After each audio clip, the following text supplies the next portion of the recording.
Bonjour, chers amis du potager à distance. Moi, c'est Josiane pour tous les nouveaux. Merci de passer par ici. Aujourd'hui, tu vois, j'ai de l'ail devant moi. J'ai plus ou moins 2,5 kg ou bien presque 3 kilos en fait d'ail. Et déjà, dans un premier temps, cette ail-là, il a fallu que je nettoie, bien sûr, que j'enlève la peau parce que j'aimerais bien transformer ça.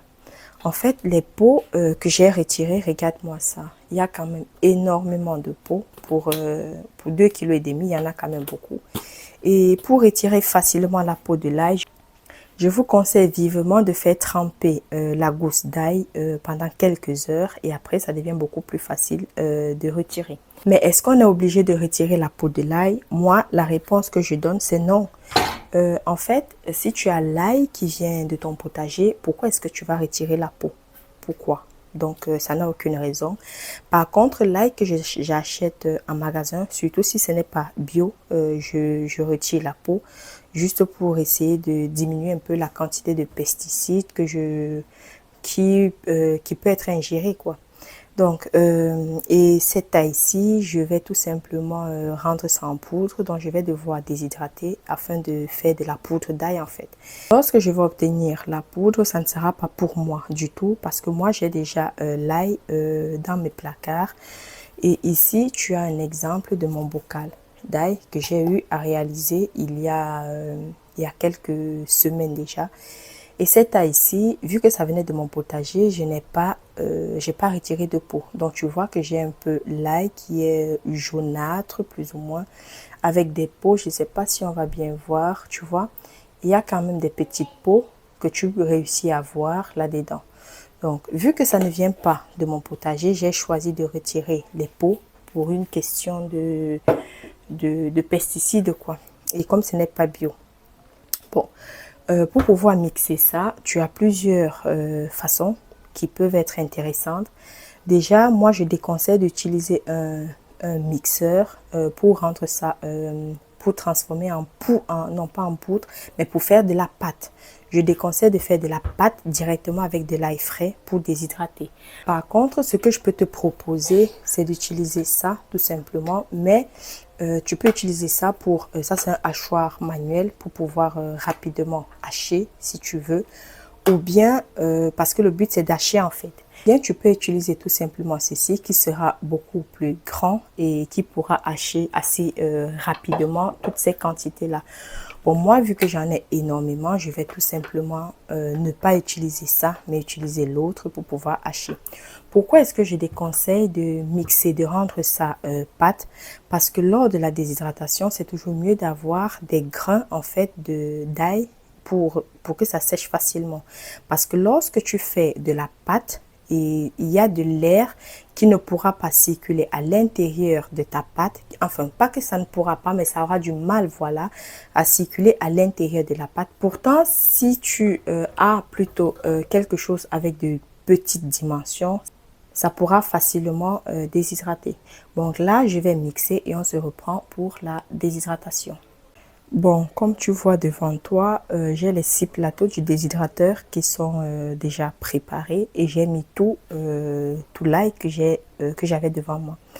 Moi, généralement, j'achète l'ail de 20 €, sachant que dès que j'achète ça, dès que je vais mixer, tous les 6 plateaux seront occupés parce que moi, j'ai 6 plateaux pour mon déshydrateur. La vidéo dans laquelle je présente le déshydrateur que j'utilise se trouve dans la barre d'infos. N'hésite pas à checker ça si tu as envie en fait d'acheter un déshydrateur.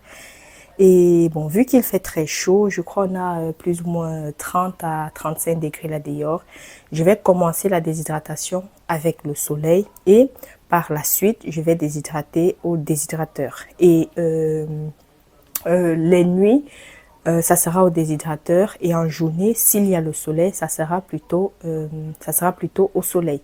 Pourquoi je fais ça? Utiliser un déshydrateur, ça coûte quand même des sous. Donc, si j'ai la possibilité de ne pas utiliser ces déshydrateur-là, pourquoi pas? Pourquoi ne pas exploiter le soleil? Mais je ne pense pas que c'est facile. Je ne pense pas que ce soit possible de déshydrater entièrement l'ail. Ici, en Belgique, je ne pense pas que ce soit possible de déshydrater tout au soleil. Bon, peut-être c'est possible, mais je ne pense pas, ça peut être chaud quand même. Ou bien, si tu as une semaine de très forte température, oui, là tu peux.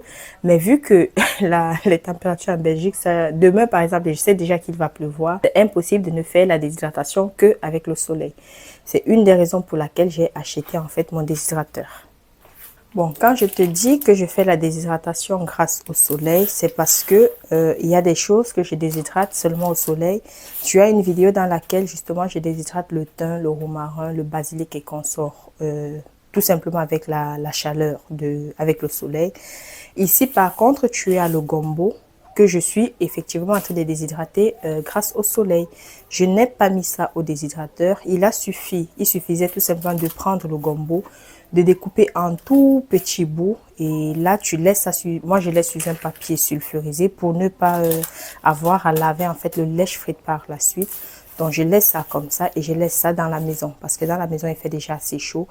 Je peux mettre ça dehors, pourquoi pas, mais bon, je laisse dans la maison parce que ça n'a pas besoin de trop de chaleur pour pouvoir déshydrater. Ça sèche sans souci. Et en dehors du gombo, j'ai ça, c'est le poireau que je suis aussi en train de faire sécher de la même manière. Donc, j'ai déposé le poireau comme ça et de temps en temps, c'est très important lorsque tu fais la déshydratation au soleil, c'est très important de venir de temps en temps essayer de tourner pour que toutes les parties se retrouvent en fait exposées afin de faire la déshydratation, quoi. Donc, j'ai ça que je suis en train de faire actuellement. Et l'ail va aller au déshydrateur. Parce que l'ail, en fait, est très humide. Tu vois, il y a même la tomate que tu peux déshydrater grâce au soleil. Mais il faut t'assurer d'avoir plusieurs jours d'affilée de canicule pour pouvoir faire cette déshydratation-là. Donc, c'est à toi de voir ce qui t'arrange, quoi. Bon, ici, j'ai mis à l'extérieur. Tu as le support, en fait, de ma serre. Sur laquelle j'ai tout simplement retiré le plastique, hein. Mais par contre j'ai rajouté une moustiquaire parce que déjà je me suis rendu compte en déposant, j'avais des abeilles qui venaient directement pour pouvoir se nourrir. Je sais pas pourquoi, je savais même pas que l'ail, enfin l'odeur de l'ail attirait les abeilles, quoi. Donc j'ai déjà tout mis, j'ai les 6 plateaux qui sont là et tout au fond, je sais pas si tu vois bien, mais tout au fond là j'ai mis le gombo pour que ça continue à sécher en fait. J'aurais pu laisser ça dedans sans problème, mais bon, je me suis dit vu qu'il y a de la place, pourquoi ne pas laisser ça tout simplement à l'air libre. Bon, parlons de l'ail, je vous déconseille vivement de déshydrater l'ail dans la pièce à vivre de votre maison, quoi. Pourquoi? En fait, l'ail sent très fort et je vous assure que j'ai la chance ici d'avoir le déshydrateur dans une pièce éloignée en fait de toutes les autres pièces. Donc, lorsque je suis en train de faire déshydrater l'ail, je vous assure, personne n'a envie de passer dans cette pièce-là parce que tellement ça sent fort et ça pique dans les yeux, sincèrement, c'est vraiment désagréable en fait d'être dans la même pièce dans laquelle on est en train de déshydrater l'ail. Donc, c'est pourquoi je vous déconseille vivement de déshydrater l'ail dans la... Mais bon, si vous n'avez que ça, essayez, vous allez voir, peut-être ça va pas trop vous choquer. Mais moi, ça me choque toujours quand je déshydrate l'ail en fait au déshydrateur. Mais bon, j'aurai quand même la chance que je commence la déshydratation au soleil et juste après, dès que la nuit va tomber, allez hop, ça va au déshydrateur. Donc, les odeurs... Là, je suis placée ici à quelques centimètres de là, mais je sens des odeurs et des odeurs d'ail, quoi.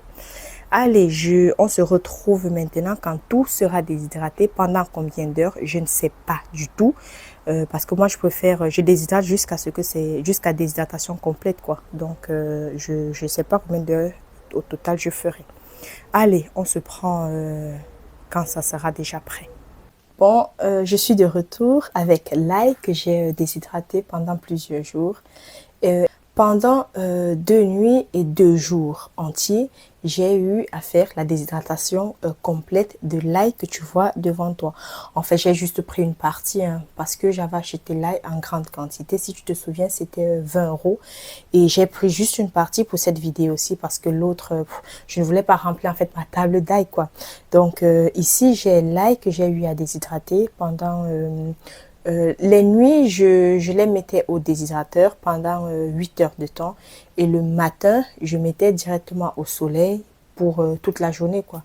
Il faut faire très attention lorsqu'on déshydrate l'ail ou bien lorsqu'on déshydrate quelque chose de très humide parce que si tu déshydrates seulement grâce au soleil, pendant la nuit, si la déshydratation ne continue pas, tu pourrais avoir le développement en fait de la moisissure sur ce que tu es en train de déshydrater.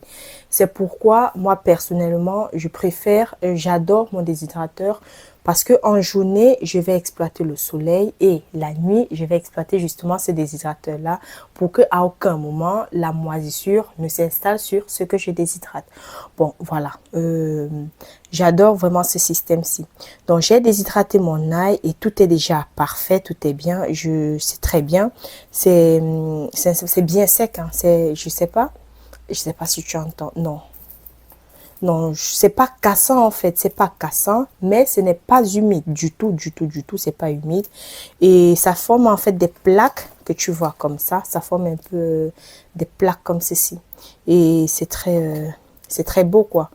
Bon, j'ai commencé, vu que j'ai fait la déshydratation, j'ai donc commencé à mixer et je vais mixer toute cette taille-là avec justement ce broyeur à graines. Bon, je pense que ça va me prendre beaucoup de temps pour mixer parce que c'est un broyeur qui, lorsque tu le fais fonctionner pendant très très longtemps, bon, quand je dis très très longtemps, c'est si tu le fais fonctionner pendant plus ou moins 15 minutes ou bien 10 minutes même, ça commence déjà à chauffer. Donc, je pense qu'il y a de la surchauffe. Donc, moi, je broie pendant 5 minutes, je laisse reposer. Après 2-3 heures, je reviens encore broyer un bocal plein, je laisse reposer et ainsi de suite pour tout le temps que j'aurai quoi. Donc ici, j'ai déjà commencé à broyer. Ah zut, j'avais même pas remarqué ça. J'ai vraiment une poudre, regarde-moi ça. J'ai une poudre très fine que j'obtiens. Sincèrement, le système avec ce broyeur à graines, celui-ci ou bien peu importe, hein.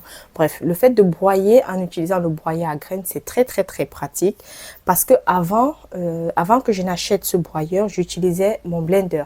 Mais le blender, ça te laissait des gros morceaux d'ail et moi, sincèrement, je n'appréciais pas ça du tout. Je voulais toujours avoir cette poudre et avec ceci, je pense que j'ai le jackpot quoi. J'ai vraiment le jackpot. Je sais pas si tu vois, mais c'est vraiment de la poudre. Regarde-moi ça. C'est vraiment de la poudre très fine que j'obtiens là. Donc, l'expérience s'arrête ici et tu vas peut-être te demander qu'est-ce qu'il y a là à côté de moi. En fait, ce que tu vois, c'est le gingembre. J'ai fait la même chose que j'ai fait pour l'ail, quoi. J'ai fait exactement la même chose avec le gingembre. Donc, j'ai lavé le gingembre, j'ai enlevé la peau. Oh mon Dieu, c'est la partie la plus compliquée, la plus difficile pour le gingembre ou bien l'ail. Je vous assure, c'est énervant de pouvoir retirer ces peaux-là. Mais si tu veux, si ton ail est bio par exemple, pourquoi est-ce que tu vas retirer les peaux? Non. Moi, l'ail que je cultive dans mon potager, je vous assure, les peaux, ça, je mixe avec quoi. Mais par contre, ceci, j'ai acheté, je sais que c'est pas bio du tout. Donc, je préfère toujours retirer cette peau-là. Et c'était un calvaire. J'ai passé, pour l'ail, j'ai fait plus ou moins 3 heures pour retirer la peau de tout ça. C'était presque 3 kilos d'ail, je sais même plus. Bref, il y en avait quand même pas mal. Et le gingembre, c'était le gingembre plus ou moins 4 kilos. Bref, il y en avait aussi pas mal. Donc, j'ai pris plus ou moins 3 heures ou bien 3 heures et demie pour le gingembre et 3 heures pour l'ail seulement pour retirer la peau. Bon, vu que j'étais seule, je pense que si tu as quelqu'un à côté qui peut te donner un coup de main, ça peut être parfait. Donc ici, pour le gingembre, j'ai retiré la peau. J'ai mis dans mon blender. Sincèrement, c'est pas dans le blender, mais c'est dans le robot en fait. En fait, je n'ai pas transformé ça en pâte, mais j'ai plutôt haché.